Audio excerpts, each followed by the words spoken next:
Last year, I planted spaghetti squash, and I also planted pumpkins, a small pumpkin, and I thought that they were far enough apart not to cross-pollinate, but apparently I was wrong, because this spring I planted some of my spaghetti squash seeds, and this was what came up. It has the smell of a pumpkin.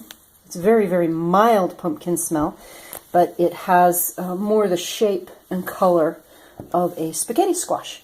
So I am going to cook this like a spaghetti squash, and I will report back.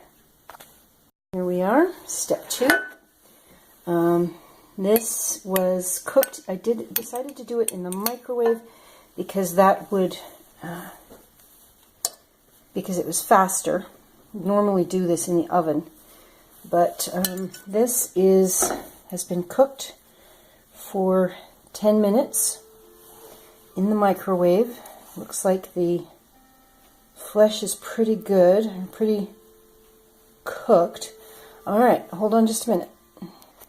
Okay, it definitely does not have the texture of a spaghetti squash. Pulling the flesh out with a fork, it's acting more like a pumpkin in this sense. All right, next step. Part I noticed something.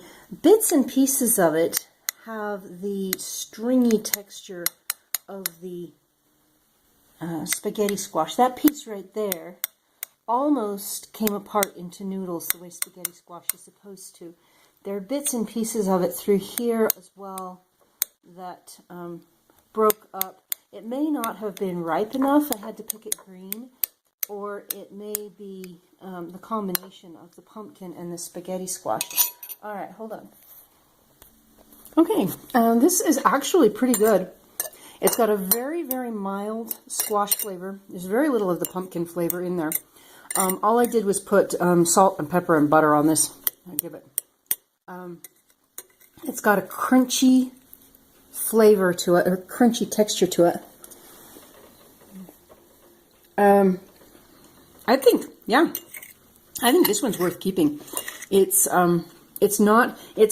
Doesn't have the strong pumpkin flavor.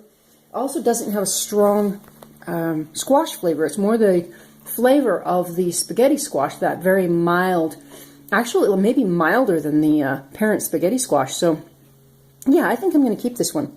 I'll talk with you later.